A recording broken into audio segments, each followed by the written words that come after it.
Beloved former New York Ranger Jesper Fast has retired. We are giving Jesper Fast his props. We are remembering his top moments as a member of the New York Rangers, and we are stressing the need for the Rangers to add more players like Fast.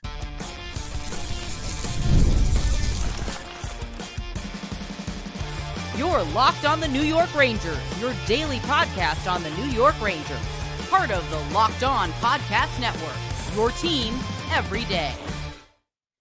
Welcome back, Blueshirts fans, to episode number 1326 of the Locked On New York Rangers podcast.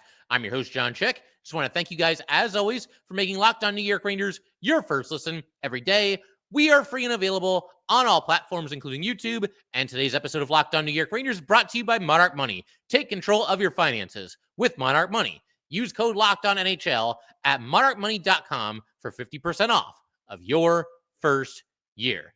So yeah, basically doing the Jesper Fast show here in today's episode. Going to be talking about, like I said, just his best moments as a New York Ranger, and going to also discuss the need for the Rangers to add some players of the same ilk as Jesper Fast. I think that could greatly benefit this team going forward. And like I said, just giving props to somebody that was a beloved Ranger for the 7 seasons that he spent in New York. But I figure we can go ahead and start with this statement released by Jesper Fast with the help of the Carolina Hurricanes just yesterday. And this is what Fast had to say about his retirement. I never took for granted the privilege of playing in the best league in the world. I am grateful for all of the teammates, coaches, staff, and fans from the Rangers and Hurricanes who made my time in the NHL so special, and for my family for everything they did to help me achieve and live my dream. I'd also like to thank Nassau HC and HV71 organizations that played a vital role in my development into an NHL player. And yeah, that's right from Jesper Fast himself. I don't know that he's come right out and said that his decision to retire is injury related, but I think we can probably put that around like a 98 or 99% certainty that is the case, because, you know, he is still just 33 years old. He missed this entire season of hockey. And the last time we saw him on an NHL rink, he suffered a pretty serious injury, required neck surgery. He was wearing a brace at the end of last season, obviously missed all of this season as well. A really nasty injury. He was basically cross-checked from behind by Eric Branson of the Columbus Blue Jackets, and he went sliding across the ice and absolutely just flying into the boards. And I know that, you know, we're all hockey fans. We watch this sport, you know, day in and day out, and a lot of us, you know, are obviously very passionate about this game, and we've seen a ton of hockey. When I tell you that I'm not sure I've ever seen a player hit the boards as hard as Jesper Fast did on this play, that's not much of an exaggeration. That might not even be an exaggeration, because he got taken down, he went skidding across the ice and just absolutely slammed into the boards, and obviously, unfortunately, never played hockey since then. Now, this occurred near the end of last year's regular season, and then he missed all the playoffs. And he was obviously disappointed about that. He said during breakup day last year with the Canes that, you know, the fun was just about to start, and then obviously he had to sit out. But he missed all the playoffs. He missed all of this season and all of the postseason as well. He had neck surgery on August 6th, I believe it was. And the Canes were fully prepared for him to not play hockey this season for their team. Obviously, it's hockey. You never completely rule these guys out. You never know what can happen. But Foss was obviously never able to make it back. And just very, very unfortunate that, yes, that turns out to be what certainly appears to be a career-ending injury. Again, only just 33 years old as we're recording this. And, I mean, I don't know exactly how many seasons Jesper Fast would have had left in the league, but he would have kept going for a little while. You know, still a valuable player and somebody that plays his role very, very well. But if this is indeed it for Jesper Fast, which it obviously looks like it is, we can close the book on his career. 703 regular season games, 7 seasons with the Rangers, 4 seasons with the Canes, 91 goals, 157 assists, 248 points, a plus 41, also 400 block shots, 1,074 hits, 220 takeaways against 208 giveaways. And also 80 career Stanley Cup playoff games for Fast, 14 goals and 13 assists, and some clutch goals in there as well. We're going to talk about that a little bit later on today's show here. But look, upon hearing the news that Jesper Fast was retiring, I can't sit here and act like it was totally shocking, totally surprising. I mean, I guess a little bit surprising because, you know, you're kind of hopeful, and I'm sure he was hopeful as well, that he could eventually work his way back from this injury, but it was very serious. Head injuries, neck injuries. We know that they're no joke. And so he, hangs up the skates now. And it kind of reminded me a little bit, honestly, of the Nash situation from a few seasons ago, or I guess more than a few at this point. But basically, the Rangers were rebuilding, and they sent Rick Nash in a trade to the Boston Bruins. Nash finished that season and ultimately finished his career with the Boston Bruins that year. He was only 33 in his final NHL season, and that's the exact age that Jesper Fast is right now. And it was a little bit different because with Nash, it was having to do with the concussion history. But again, head injury, neck injury, they're both very serious. And both of these former New York Rangers obviously being forced to hang up the skates sooner than I'm sure they would have liked to. I'm sure they would have both enjoyed the chance to keep going. The other reason that this is kind of a bummer for me, and I'm sure for a lot of you as well, is this is yet another player on the New York Rangers from that 2014 Eastern Conference Championship team that now retires. There's been kind of a wave of them recently. Two of the more recent players to hang him up were Derek Stepan and Carl Hagelin. And not too many players from that Ranger team ended up winning a Stanley Cup. There were a few. Hagelin, I just mentioned him. He ended up getting 2 Stanley Cups with the Penguins. And, Marty St. Louis had a cup before that. Brad Richards had a cup before that and a cup after that. So there were a couple of exceptions to that rule. Ryan McDonough won a couple of cups with Tampa Bay, but a lot of them, as would normally be the case, you look at any one individual team and the team breaks up, there's a good chance that not too many of them are going to win Stanley Cups in the future. And unfortunately, Fast is not going to win one either. And to further clarify here, Fast in 2014 was not a lineup regular for the New York Rangers, not by any long shot. But that was the year that he debuted in 2014. He played 11 regular season games and then also 3 playoff games as well. So he at least had a small hand in that. And then the season after that is when he began to really establish himself in the NHL, made it to the conference final that year, did the Rangers, but lost to Tampa Bay in 7 games. And by then, Fast was pretty much entrenched in the Ranger lineup, 58 regular season games, 19 playoff games. And this is somebody that was a 6th-round draft pick. So when you get that opportunity, when you get that call up to the NHL as a 6th-rounder, and by the way, not every 6th-rounder is ever going to get that call. There's quite a few that won't. But Fast eventually got the call and took advantage of it and forced the Rangers to essentially keep him in the NHL. But the timing was just kind of off for Fast as far as the Rangers contendership window. And I know he was technically there in 2014, but only a handful of games. 2015, the Rangers were back in the conference final. They had a shot. But that was also the year where it felt like it was their last real shot under that era of Ranger hockey to win a Stanley Cup. And, he was there for that. But, things kind of went downhill pretty quickly. They made the playoffs, another year or two after that, but never made it deep again. And unfortunately, he kind of missed that window, or at least the majority of that championship window that was open there under Alain Vigneault. And then he left too early. I mean, it's not his fault. Free agency is what it is, and these guys have to take the best offer.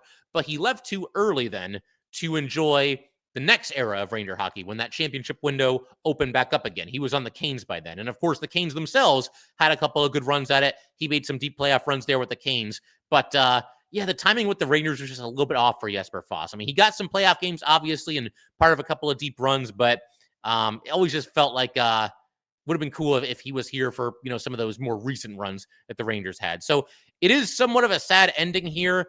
I realize not too many players in the NHL or really professional sports in general, for that matter, get the storybook ending. There's not too many guys that get to go out on top with a championship at the very end of their career. But most guys, or at least some players, that they get to end, I would say, on better terms than Jesper Fast gets to, because again, he would have certainly kept playing in the NHL. Somebody would have offered him a contract. I mentioned not too long ago that I was hoping that the Rangers might offer him a contract this offseason if he was to continue his NHL career. Obviously, now that's not going to happen. But if nothing else, something that I'll remember from Jesper Fast, in addition to just the hard-nosed style of play, the hard-working, gritty style of play that he brought to the rink every single night, is just the very simple fact that this is somebody who, despite usually being a bottom sixer, or maybe a middle sixer, you'd call him a middle sixer if you'd like to, he more than endeared himself to 2 different fan bases, Ranger fans and Canes fans. Ranger fans, we don't always agree on everything. You show me somebody that's got a bad word to say about Jesper Fast. I mean, I'll wait, because if somebody doesn't like Jesper Fast or didn't like the way that he played when he was a member of the Rangers, I mean, I have a lot of questions. Like, what more were you hoping for a guy that the Rangers took in the 6th round and obviously, fought his way to the NHL and fought to stay there and had a heck of a career for himself, despite it ending, sooner than I'm sure he would have liked. But we're going to keep everything going in just a second. I want to shift our attention to why the Rangers could use more Jesper Fast on their team. That's kind of a tweet that I fired out the other day. Not in those exact words, but pretty close to that. The Rangers need more Jesper Fast-esque players, and I think that's one of the best compliments that I could pay to him. But we'll dive more into what I mean by that in just a second. All right, we just want to take a minute to let everybody know that today's episode of Locked On New York Rangers is brought to you by Monarch Money. Ever check your bank account and wonder, where did all my money go? Between dining out, online shopping, and entertainment, it is very easy to lose track. That's where Monarch Money comes in. Your personal CFO gives you full visibility and control over your finances. Monarch Money is not just a budgeting app. It is a complete financial command center. You can track all your accounts, investments, and spending all in one place so that you stop just managing your money and start building wealth. You've got all-in-one convenience. Instead of juggling multiple apps, you can use Monarch to check your finances, track spending, and even plan your long-term goals. There's easy collaboration. Managing money with your partner is smoother than ever.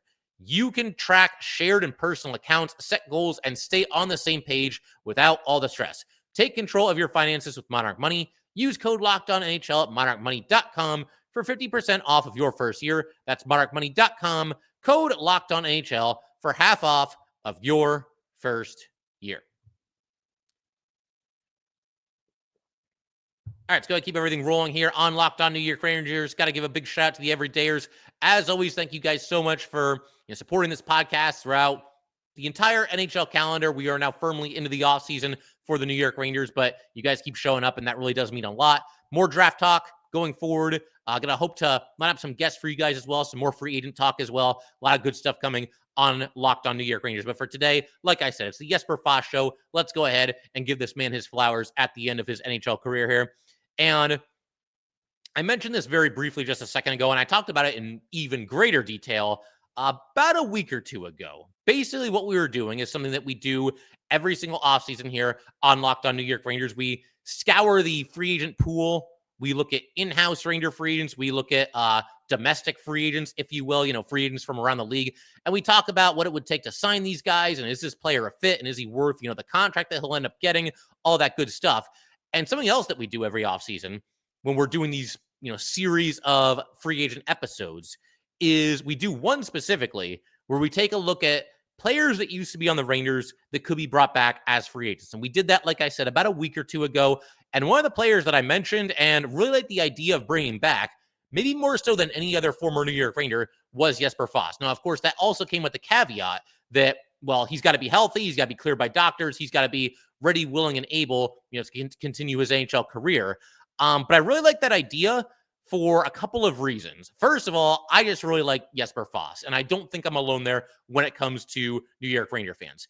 This past season alone lets you know why you need heart and soul type players like Jesper Fast on your roster. Going out there and doing some of the dirty work, setting a tone, and playing every single shift like it's their last. I even once threw out the idea, this is many years ago, Jesper Fast is obviously still a Ranger, but I threw out the idea that maybe Jesper Fast could be the next captain of the New York Rangers. Now, at no point did I think he was all that realistic of an option. At no point did I think he was anything more than a long shot, a dark horse, if you will. But the reason I had to at least throw out his name is because of just his style of play. And this is somebody that had been on the Rangers for quite some time, at that point. I think he had been there for about 5 years, which doesn't sound like a ton, but even at that time, he was one of the longer tenured Rangers on the roster. And you just watch this dude play, and he goes out there and he grinds every single night. And that's somebody that, even just by leading by example, I think it could have made some sense for Jesper Fast to be a dark horse candidate. Now, guys like Jacob Trouba, guys like Mika Zibanejad, guys like Chris Kreider, that was really the three-man race to be the next captain of the Rangers at that point in time.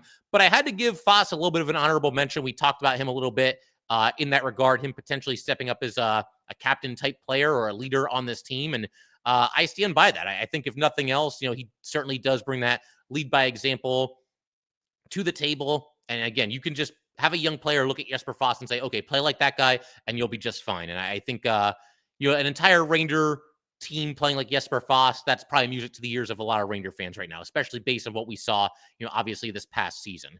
Another reason why I like the idea of the Rangers potentially bringing back Jesper Fast, or if nothing else, at least bring back a player in the vein of a Jesper Fast.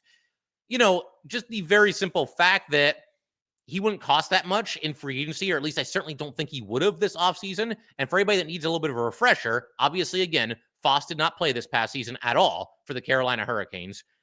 And he's a free agent, and it's a little bit out of sight, out of mind. I don't know how many teams would have been lining up to, get into a bidding war for Jesper Fast. And that's nothing against Jesper Fast. It's just a very simple fact that he didn't play last year. And somebody like that, who was only making $2.4 million even before that, was not likely to break the bank this offseason. And obviously, the Rangers don't have a ton of cap space, and they have to do a little bit of money puck this offseason. Find some guys around the league that are undervalued, underrated, and can come in here and play a certain role for the New York Rangers. And I really think Jesper Fast would have fit that description. I think he's somebody that could have rounded out the lineup quite nicely. I know Artemi Panarin was always a big fan of playing with Jesper Fast.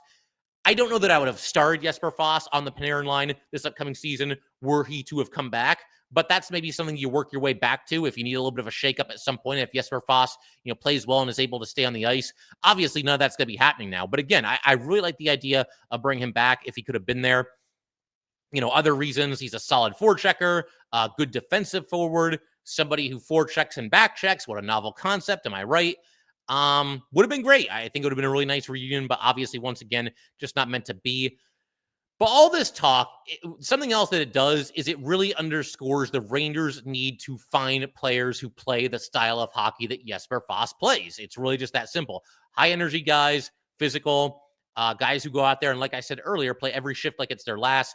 Guys that can move up and down the lineup. We saw that quite a bit with Jesper Fast as well. When he debuted, like a lot of young players who debut, and certainly somebody who's a late round pick, as Fast was, he was normally on the fourth line. Before you know it, he's on the Panarin line with Ryan Strome, and that was a really effective trio for the Rangers. Panarin and Strome had the kind of chemistry that you just cannot teach. They fed off of each other pretty well, but Fast was the guy out there doing all the grunt work for that line. He was going into the corners and fighting for the puck and all that good stuff. And as I mentioned earlier, Panarin really enjoyed playing with Fast, and it's not hard to see why. He complemented those two very, very well and did a heck of a job. And when he got that chance to play in the top six, he made sure once again that he took advantage of it. I think that's the theme with Jesper Fast throughout his career. Just very simply working for it and taking advantage of his opportunities when they, present themselves. And he did that multiple times in multiple ways throughout his 7 seasons with the New York Rangers. And I got to say, when he left in free agency the first time around and went to the Carolina Hurricanes, I was disappointed. I realize you can't keep everybody. That's always a theme on this podcast when we're discussing contracts and trades and free agency and all this stuff. And obviously, free agency is right around the corner here, and certain Rangers might be, not re-signed. Other guys are RFAs that might get traded. Long-term Rangers like Chris Kreider might get traded. But all of it is to say that you can't keep everybody, and I understand that. But when you saw the contract that Jesper Fast received from a division rival, nevertheless, he only got 3 years at $2 million per season. And you look at that contract, and it's like, we couldn't match that. We couldn't maybe even do a little bit better than that if we had to. Or if you felt like $2 million a season was too much for Jesper Fast, then maybe you stretch it out a little more. Maybe you go like 5 years at $1.7 million per season, which would be less money per season for Fast, but it would also be more total money throughout the duration of the contract. Maybe that could have worked. I'm not really sure. But, man, you see that contract, and it's just like, man, I wish he was still here. And I wish the Rangers would have had Fast for all these years. I think he would have fit in just great and given the Rangers, a certain style of play that maybe they're lacking from other players. But then we had a situation where that first 3-year contract with the Canes expired, and then he signs a 2-year deal worth $2.4 million per season. I can remember 2 years ago, the contract is running up, and I was talking on here to all you guys about maybe bringing back Jesper Fast. That was always kind of a thing that I guess I would go back to, the idea of, eventually re-signing Jesper Fast, eventually bringing him home to the New York Rangers. But as we all know now, unfortunately, that turned out to be his last NHL contract of his career. And as I mentioned earlier, you need some of these glue guys. You need some of these heart and soul type players. He won the Players Player Award 5 years in a row. And we're going to discuss that in just a little bit here as well. But that is an award that goes to the player that is essentially most beloved by his teammates. And he won it 5 straight seasons, which is unprecedented for any Ranger to win that award that many times in a row. And again, you just need heart and soul players like Jesper Fast. That's something that was sorely lacking for the New York Rangers this past season. And I think that he's one of those guys that provides that. I think if he would have continued his career and re-signed with the Rangers, he could have provided that all over again for this team. Again, a team that desperately needs it. So unfortunate that it can't happen now. But again, all the best to Jesper Fast in retirement. And in just a second, we're going to go ahead and wrap up today's episode of Locked On New York Rangers by discussing what I consider to be the top 5 greatest moments of Jesper Fast for his NHL career. And we will do that in just a second.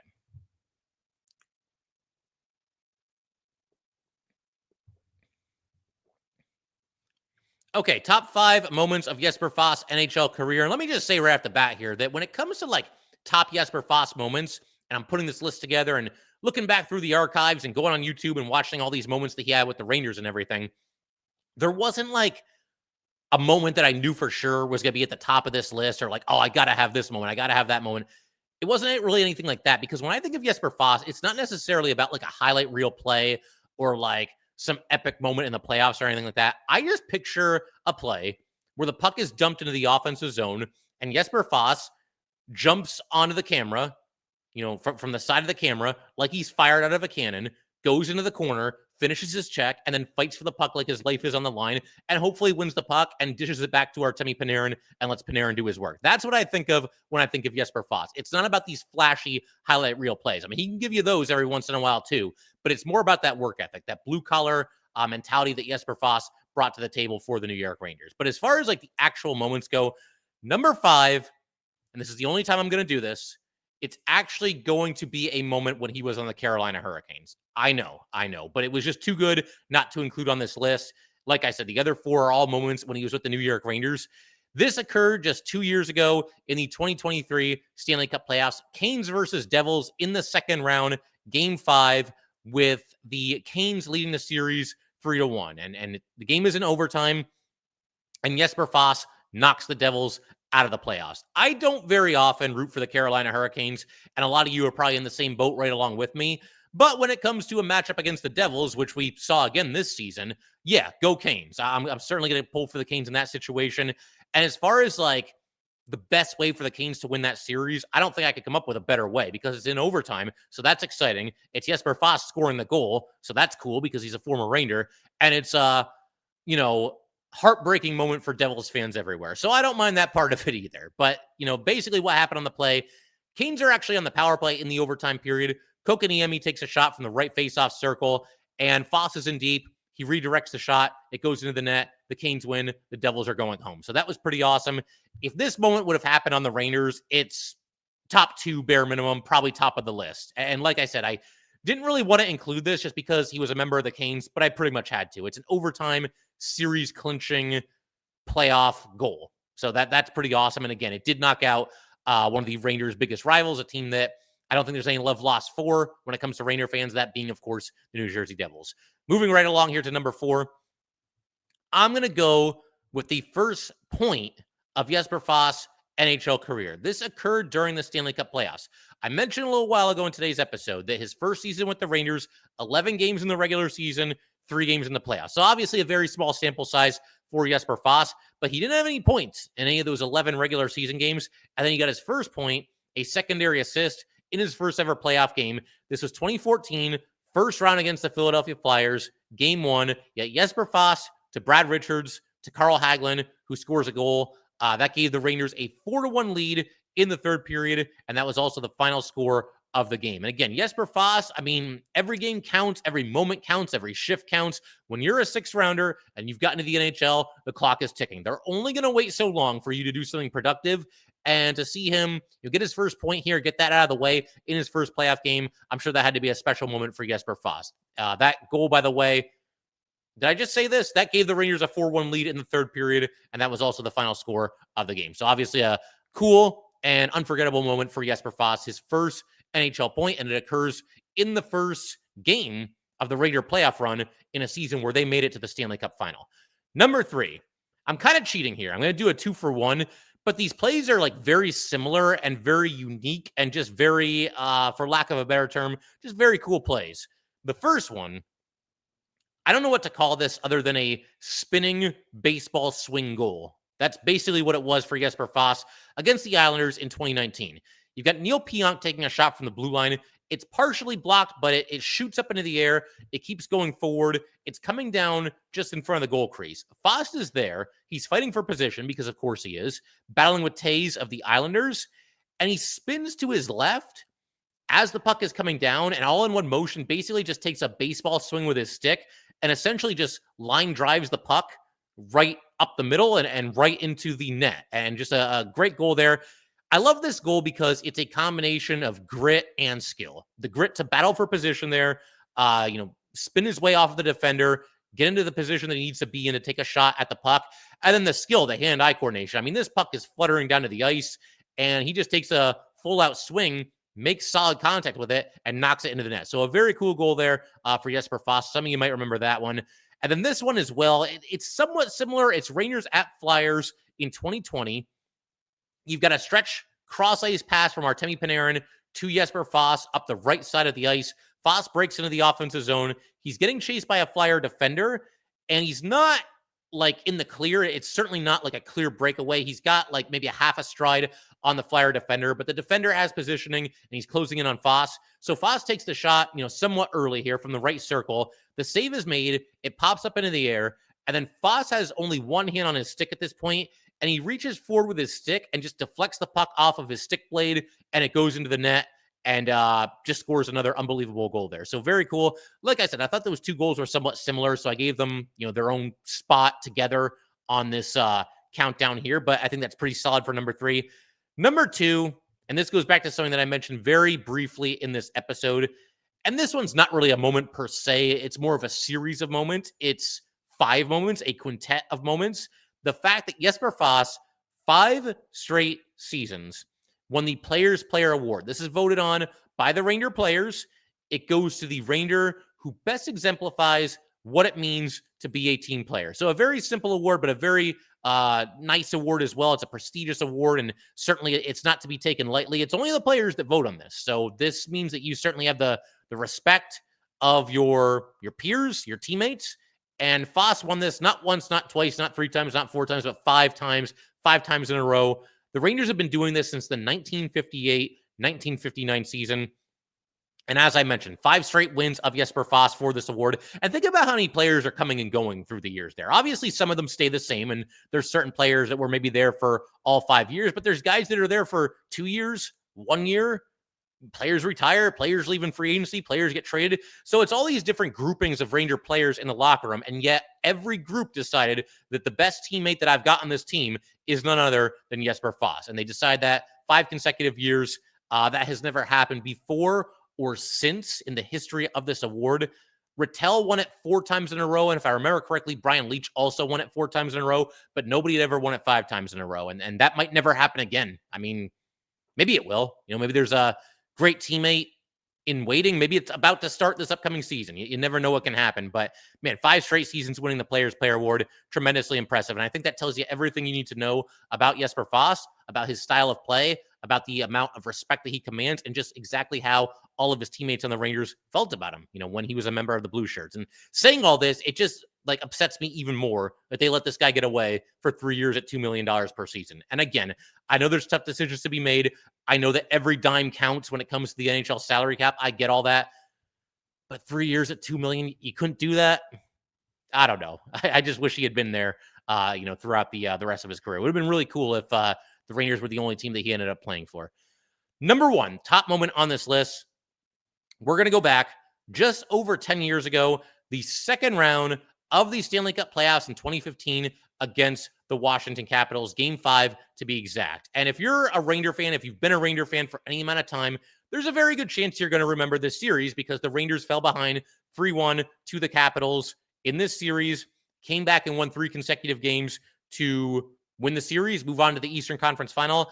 And that run included an overtime win in Game 5, and more memorably, an overtime win in Game 7. That was the Derek Stepan game when he buried the goal and knocked out the Capitals and allowed the Rangers to advance. But none of that ever happens. It's entirely possible that none of that ever happens without the heroics of Jesper Fast, without a clutch play that he made in overtime in Game 5 of this series. To really set the stage here, again, down 3-1 in the series, right? Game 5 is in the Garden. This game is a scoreless tie almost all the way through. The Caps score about midway through the third period, and the time starts to tick, and hope starts to dwindle. Henrik Lundqvist was pulled from the net because it was getting really late in the game, and that's when Chris Kreider scored to tie the game. Lundqvist never made it to the bench. He actually put his arms up while he was skating toward the bench when Kreider scored there. So that was obviously great. Put the game into overtime, kept the Rangers alive. But we go to the overtime period, and we've got Ryan McDonagh getting the game-winning goal, 9:37 into overtime. But this is all set up by an outstanding play made by Jesper Fast. So the Capitals have the puck in the defensive zone. They work out of the zone into the neutral zone. Fast, great anticipation here. He's able to jump a pass, basically, and really just steal it clean. I mean, he kind of knocked it down and then picked it up, but this is basically just a straight steal of a pass by Jesper Fast in the neutral zone. So he's got possession of the puck. He goes over the blue line up the right side. He pulls a defenseman with him. A couple of Caps, kind of chase Fast, toward the corner area. And Fast sends a beautiful pass cross ice, deep in the Ranger zone, or I guess, toward the blue line rather. And cross ice pass, it gets to Derek Stepan. Stepan receives the pass around the top of the left faceoff circle there. And then Stepan makes a very short pass to Ryan McDonagh. McDonagh blasts it, and he scores and gives the Rangers the 2-1 overtime winner in Game 5. And again, we all know what happened after that. The Rangers win Game 6 on the road. They win Game 7 at home. The Derek Stepan overtime winner in that series. And that's all well and good. And when you think of that series, obviously the truly iconic moment, the one that nobody will ever forget, is the Derek Stepan Game 7 overtime winner. But I think it's also very important to remember the Game 5 overtime winner and the fact that all that Derek Stepan stuff, that probably doesn't even happen, or it's at least possible that it doesn't happen, if not for the defensive play that Jesper Fast made in overtime in Game 5, not to mention the excellent pass that he sent across the ice to Derek Stepan. Stepan then puts it on a tee for McDonagh, and McDonagh shoots and scores and ends it. But yeah, man, I mean, that history could have been very different in that series had Jesper Fast not made that outstanding play in the defensive zone. So, like I said, want to give Fast his props here. Remember some fun moments, some awesome moments that he had as a member of the New York Rangers, given the fact that he just retired. I also want to mention I'm going to be on vacation June 11th through June 17th, so I will miss a couple of episodes during that range there. But there will be a couple episodes that are pre-recorded. They'll go live on their own. They'll publish on their own, while I'm gone. So definitely continue to check back with Locked On New York Rangers. Like I said, I don't think I'll miss a bunch of episodes, maybe like 2 at the most or 3. We'll see. But we'll call it there. If you guys would like to get in touch with this podcast, please send an email to lockedonnyrangers@gmail.com. Definitely give us a follow on Twitter as well, @JChick17, and definitely subscribe to the Locked On New York Rangers YouTube channel. Thanks again, guys. I will see you next time.